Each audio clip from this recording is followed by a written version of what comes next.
I'll take it from here and we'll go to our next panel. Okay, so our next panel, and hopefully they can all be joining us right now, is our school and district recognition of Dr. Andraé Townsel, Superintendent, Calvert County Public Schools, Maryland. Dr. Mark Benigni, Superintendent, Meriden Public, and Barbara Haeffner, Assistant Superintendent, Meriden Public, and Dr. Jeremy Owoh, Superintendent, Jacksonville North Pulaski School District here in Arkansas. I met Jeremy when we did a Little Rock event. Recently, I met Dr. Andraé Townsel in Maryland this last fall. And Dr. Mark Benigni and Barbara and I, we've been friends for years. If they're on, they can say what they're. Doug, are they trying to join? I'm over right now. Okay.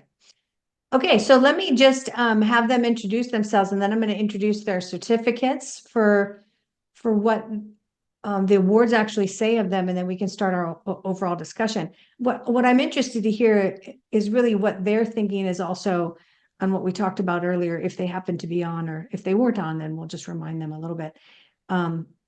We have anyone on yet? Doug? Oh, there's Mark. Yeah. Dr. Benigni, did I say that right? I always screw up your name, I think. It's Benigni, but Benigni is fine too. No problem. Great to see you, Leilani and Doug, and thanks for having us today. Okay, Benigni. I have to say that more often so I can get it right. But that's great. I'm glad you're here. Andre's here too. We've been friends for a long time. I used to come up there a lot. Yes, yeah. You've definitely visited our school, seen some of our programs, met with our staff and students. So you've been familiar with our efforts.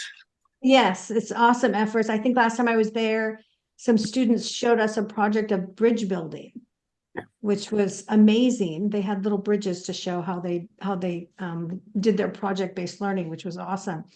And hello, Andraé. Hi, it's Andraé, Dr. Andraé Townsel. Andraé. Andraé, I'll have to say that several more times to make sure I get it. It's good to see you. Good to have you on the line. And then Barbara is here, it looks like too. So we're just maybe waiting on Dr. Owoh. Owoh, is that? Yeah. All right, so let's have you guys introduce yourselves, and then I'm going to share your certificates, and then we'll get into the panel. Is that okay? Perfect. Okay, Mark, why don't you go first? Sure. I'm Mark Benigni, proud superintendent of Meriden Public Schools in Connecticut.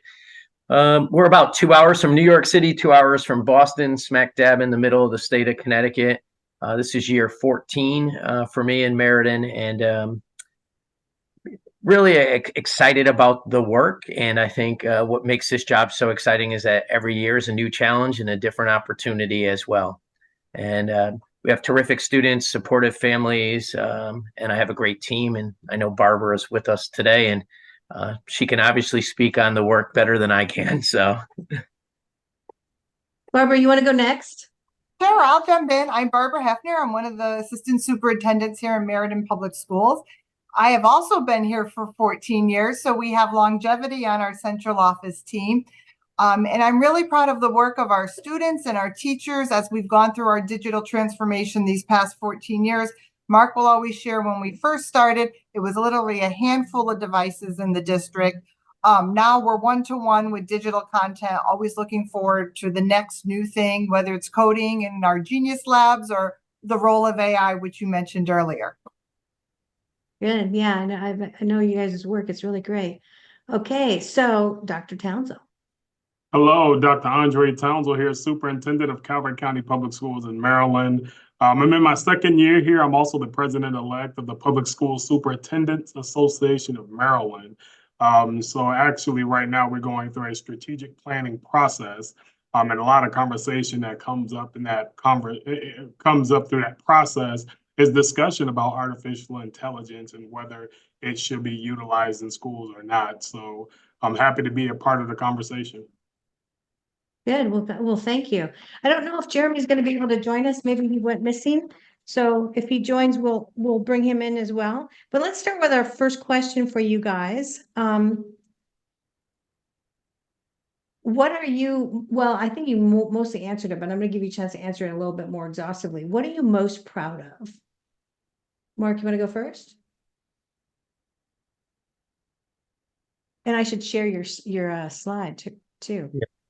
Sure. I think for me, I'm most proud of the commitment of our students and our staff, their willingness to try new things, to think outside the box, to recognize that we learn from failure, that it's okay to take a risk. And if it doesn't work, it's the only thing that matters is that we're honest and we try something new. But I think if we listen to folks who give all the reasons why we can't do something, we'll never launch innovations or try new things. And for us, it was quick. Barb's right. When I came to district 14 years ago, we had a handful of devices in the hands of students, primarily who were receiving special education services.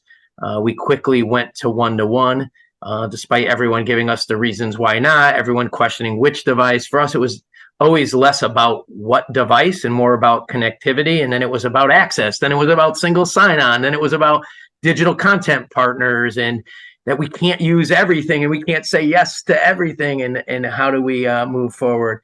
And even in the early days, we built big mega tech labs that we could staff with one teacher and maybe support staff. And we quickly saw that how technology changes, we need to be willing to change as quick as technology. And our students have been waiting for us to come forward, and we're seeing it now. And I know we'll probably get to artificial intelligence, but I just even want to share just a personal story. My own daughter, who's in one of our high schools, is in a poetry class through Arizona State University, and they're even encouraging them to utilize artificial intelligence. So the assignment's built around, see what's out there, and then formulate your own view and opinion. And I think those are the stories and the way that we have to kind of put our foot forward and dive in like we always have here in Meriden. That's interesting. So they're using AI to cause them to think. Yeah. That's interesting. Yeah, I like that. I like your story. Okay, so Barbara, what do you want to add to that? So I'll just build off the flexibility of our students and our teachers. Our students question, they push us, they ask for opportunities, and our teachers respond. And as Mark said, throughout the journey, there have been a lot of changes. Our teachers have been flexible, embraced the changes, have been willing to try new things.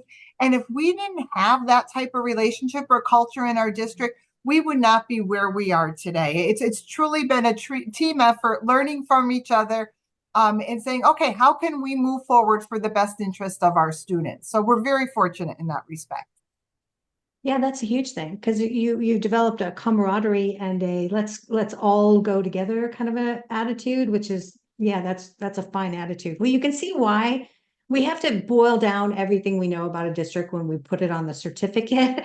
Because we could go for pages and pages, but this is basically, we said, for creating programs of focused personal pupil attention with a combined teaching and innovation approach to transform operations. So the operations transformation is the thing that brought you to sustainer level winning, because only schools that actually have done something at that level really get to this level of award. The rest is, more like, they've got something going on program wise. But that's where we're really proud of you guys at Meriden, because it's systemic what you've done.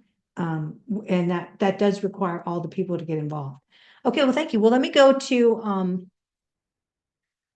Dr. Townsel's award. So Calvert County Public Schools, Maryland, for being intentional and designed to enhance the system with technology, publishing core values and guiding principles, and providing explicit curriculum on digital citizenship and engaging the community. So that's very succinctly, because like I said, we could write pages, Andraé, but that's succinctly why this award for Gainer. So the Gainer Award, by the way, is defined as in recognitions for gains and overcoming barriers, bringing teams together with common understanding goals.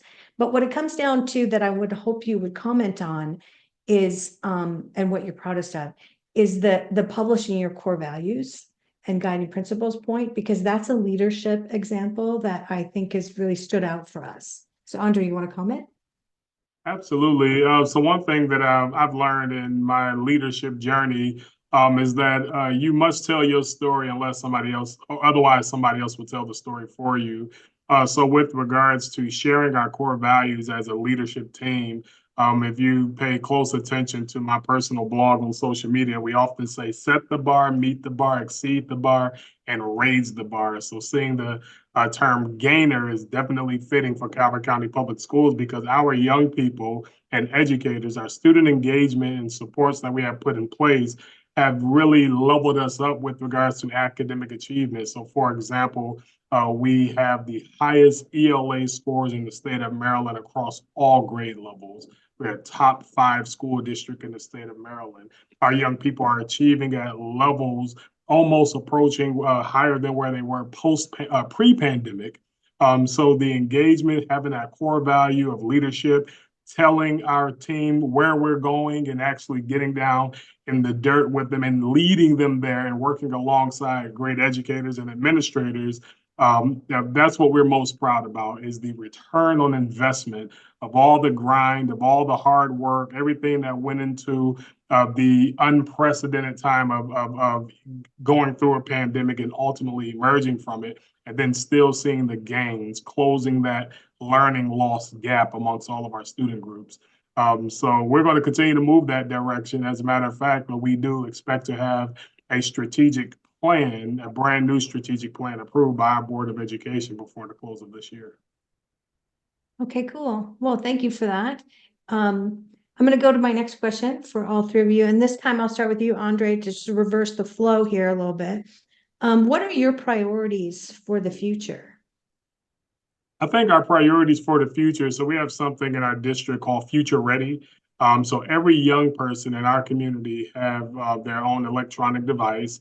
And what we're talking about with regards to our strategic plan is how do we embrace the technology? My personal opinion, it always appeared that the field of education is about 10 years behind society.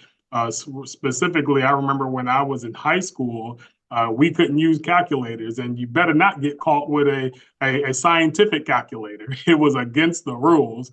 But now they're giving them to young people to take a test. They say, hey, use this. And my thought is, will that occur in the future with artificial intelligence? Because my thought is that it helps young people stretch their critical thinking. And while society is embracing it, the question is, how can the school system as a whole catch the wave sooner rather than later?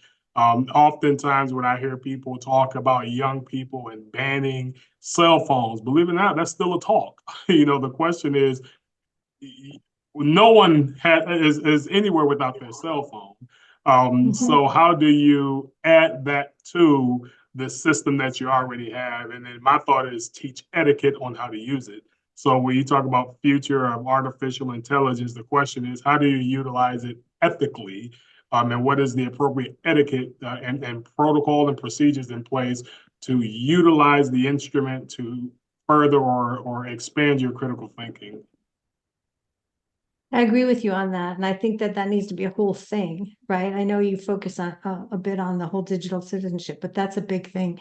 And you're right. When I hear people saying they want to ban them, I'm like, what are you doing? That's like the level that we have of, so this could have taken us to the moon in the 50s, right? Like the level of computing here is amazing. All right. So thank you for that. All right. So priorities, Mark and then Barbara. I think Andraé did a great summary of what any district's priorities should be there. And for us, it's our portrait of a graduate. What we want for and from all of our graduates is that they're good digital citizens and that they understand how to use and access technology to assist them at their work, but also in their own lives. And for us, it will be continuing with all the conversation and concern around screen time. We don't want to make blanket statements. So we're not going to, kids are on the screens too much. We need to ban technology, get the phones away from them. No, we need to do what we've always done. When someone has a problem, we come in and we intervene and we support them and help them work through it. And that's what we need to do with students who maybe are spending too much time on their devices or not enough time on a sports field or playing an instrument. I think the worst thing we can do as a district is make blanket statements and blanket bans. And I think it will take our district and our community back many years if we allow that to occur. So for us, it's let's show how to use the technology appropriately. Let's make sure that our teachers are comfortable with it, that they're giving students assignments and lessons that support the use of technology. And let's be cheerleaders and advocates for it and recognize that it definitely has an important place in our own lives, and it should in our students as well. Totally agree with that. Barbara, what do you want to add? So I would just add, we really want to teach our students to be lifelong learners, and technology is going to be one of the tools that they're going to use throughout life. And school is a real safety net for students. So we met actually with high school students yesterday who were talking about advanced placement courses and how students a safe place for them to try an advanced course, because if they're struggling, there's supports built into the building. The same is true with technology. I mean, we have the opportunity to provide students a safe environment to learn how to use the technology, or if they make a mistake, to teach them in a smaller environment than if they're out in the real world. So lifelong learning is really what it's at. When they leave us, are they prepared, and can they use technology appropriately? Yeah, I like that focus. All right, so let's go to our next question. If you were part of this morning's briefing, we talked about AI and all the pressures on schools right now to sort of be pressed into some new form, like from coal to a diamond kind of a thing. And more dramatic change is coming, particularly with the 4 types of AI, generative, well, there's 5 now that I've found. There's probably more, but generative AI is one, recommendations engine AI, and then spatial temporal AI, which is the new one, allowing for auto cohorting and a complete disruption of the manufacturing line structure. And then there's embedded AI and voice AI.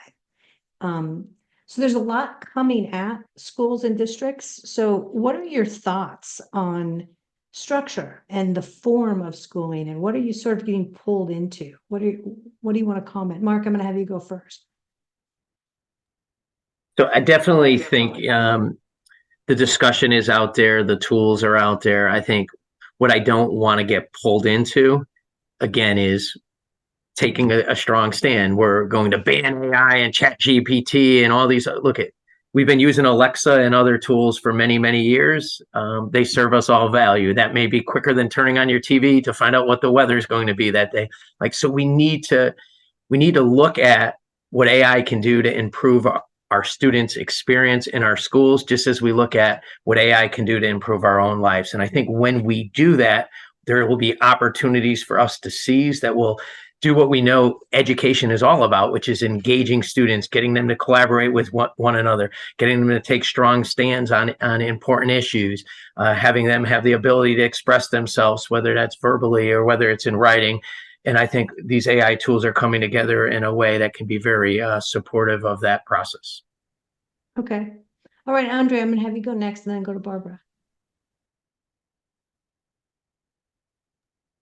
It's just like Dr. Mark shared. I mean, the goal is to enhance the student experience. So how do you increase academic achievement and enhance the student experience? And as a system, when you think about a multi-tiered system of support, which is intervention, whether it's behavioral, social, emotionally, or academically, the question is, where does technology fit within all of that? How can you utilize a resource to enhance pedagogy? How do you utilize a resource to enhance building leadership? So as opposed to being afraid, there's 2 ways you can look at the future: with anticipation or with apprehension. And when I think of the technology that's available, I anticipate positive outcomes for young people, but the goal is, how do you convince the powers that be, meaning the political landscape, of a direction that you should go in, whether it's boards of education or whether it's legislators at the state level? How do you move in that direction with minimal pushback, everyone on the same page,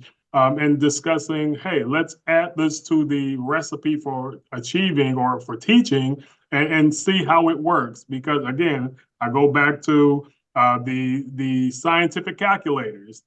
You can't take a standardized test without it. So the question is, in 10, 15 years, you may not be able to do something without artificial intelligence, because young people are so smart. I think the fear is that everyone will have all the answers, but can't show their work, which is very important. And we understand that the checks and balances must be in place, but how do you design checks and balances while utilizing technology? I agree with everything you said. I'm gonna have Barbara comment. I see a lot of power in the AI tools with our teachers. They're very eager to embrace the tools because it really helps with their workflow. So as we talk about students using digital tools and data that those tools provide, the analysis that the AI can do of the data is a huge time saver for teachers. It could help teachers as they're creating their IEPs. It can help teachers as they're developing lesson plans or they need to differentiate a lesson to meet specific needs of students. So I think as that becomes more common and more useful to students or to teachers rather, we're going to see teachers applying it more to the classroom. We actually have a pilot that's going to be happening in a few weeks with students using a sandbox AI, but it's teaching them how to ask questions, how to evaluate information, how to rephrase your question once you've asked it and you've received information back.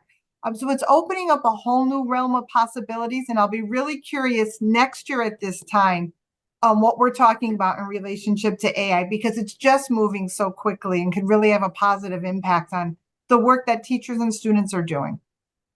Yeah, I totally agree. And I think the convergence of the types of AI is going to be entirely transformative. And I've already had that conversation with the CTO for global education at Microsoft. When recommendations engines start converging with things like ChatGPT, which are generative AI, and spatial temporal AI and voice AI and embedded, Internet of Things AI, when those converge, it's a new world. It's completely different. We have another question here. I'm going to have, we have a few minutes, so I'm going to have this question that was typed in by Anonymous. A student joining the academic journey today will hit the employment lines in about 22 years, more or less. What do we know? What kind of jobs and how are we catering to this, new scenario of the future? What are you guys' thoughts on that? That I get that a lot when I'm on the road, like these kids are going to graduate in an unknown world. What do we do? What are your thoughts? Mark, you go first. Sure. I think we know that students are going to have to be able to think for themselves. They're going to have to be able to collaborate. Who they collaborate may have changed over the years, but they're going to have to be able to collaborate. They're going to have to be able to express themselves. They're going to have to be able to share knowledge. They're going to have to be able to problem solve. They're going to have to be able to think critically. And they're going to, most importantly, I think they're going to have to be able to have to live lives that are self-sufficient and where they can experience happiness. With all the mental health concerns, our job now is going to be make sure that we prepare students for success, and part of that success needs to be their own well-being as well. Yeah, Mark, I'm really glad you said that, because I really feel like the social sciences are just now trying to catch up to the technology world. And definitely, I feel like the future is a role of being a human, right? Like your humanness is going to have to shine above your technology capabilities. And I think that there's going to be sort of a switch there, or a weave in of how human you are, and you get along with other people, and like you said, collaborate well. And that's not something we've always aimed at, so I'm glad you said that. Andraé, how about you? Well, I don't, as a superintendent, I don't worry too much. And let me give you why. First of all, the state of Maryland has something called AMP, the Apprenticeship Maryland Program. So our young people are in the state of Maryland. The state is invested in workforce development. So for example, we have a workforce development grant that we receive where we put young people into opportunities where they're working on their postgraduate opportunities, whether it's thinking about college, career, or military. So having multiple opportunities for young people. But the reason why I don't worry, because remember, anticipation and apprehension. Remember, go back a couple of decades, a nation at risk. This is a nation at risk. Yeah. AI, technology. I mean, America's thriving academically. So my thought is, what is the fear? young people are going to adapt. We've adapted. I graduated high school in the year 2002. I remember the fear of Y2K. I'm a 10th grader, like, okay, what is this? And here I am, 22 years, 24 years later, thriving and surviving.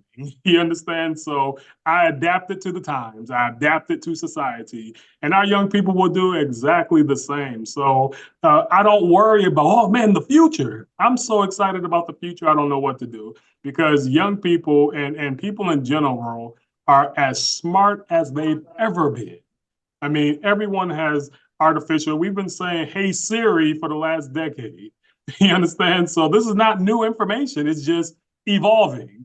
And we have to embrace the evolve. You embrace it. Embrace the future, embrace technology, and adapt to it and be the best at it. Because if you become the best at these new opportunities, then the separation is in the preparation. You separate yourself from the pack for different opportunities that come later on down the road in your life. Oh, I like the way that you said that. Separation is the preparation. That was nice. I'm gonna take that, Andrea. That's nice. You may. Okay, thank you. Okay, Barbara. So I think it's about relationship building. People will have the technological skills and they'll adapt because that's just what we do, and we've proven that. But how do we build skills in students so that they feel comfortable meeting new people, interacting with new people, not just being connected on a device or through a screen, but some of the social skills, because in their workplace, they will need to collaborate, whether it's virtual or in person, and meet people across the world, because the world has now become so small. So how do you have conversation starters? How do you build those relationships and also get the work done? Yeah, I really like that you said that, because in my mind now there's like a flip of our focus. The focus was maybe more mechanical, and it's moving to this more human, how do you be a human properly? And I think that's such an interesting flip to counter this great technological evolution. Especially when you have kids who arrive and they're not used to people talking out of their mouths, they're used to screen everything, they don't even want to text. That's all they want to do is text. Like they don't want to even talk on the phone to mom or dad, or it's almost like their listening skills have gone out the window. And there's adjustments that schools are making all over the country. So I'm really glad you said that. Well, any final comments? We have like 2 minutes. So final comments. What would you wish for others to take away? Mark. I guess my wish for others to take away is that embrace technology, embrace change, meet your students where they're at. They're ready for us to take on new challenges, to open the horizon for them, be there to support them, and know that part of what makes life fun is taking a risk, trying new things, experiencing new experiences. Embrace those, enjoy them, and jump right in. Thank you, Mark. Andre. For me, I'll say, hey, listen, always keep a positive mental outlook and everything will be all right. Good. All right, Barbara. Yeah, I would concur with both superintendents. Like, don't be afraid to try, take the first step, and just always fall forward. So this way, if it doesn't work, you've learned something and keep moving forward. Great. Okay, thank you guys. Thank you very much for being award winners. We will be sending out certificates with your press release to give to your local press. We also put these out on the AP Wire so they get national attention. I think one of the stories last year, just one of them, had over 80 million views. So takes us a little while to do the video and the stories and the follow-up and blah, blah, blah. There's independent stories just about your award that you will get, and you'll get your certificate. You also get the little circle logo that you can use anywhere you want. But thank you for your hard work, and I really appreciate you, and I'm sure other districts are going to really appreciate hearing from you too. So thank you guys very much.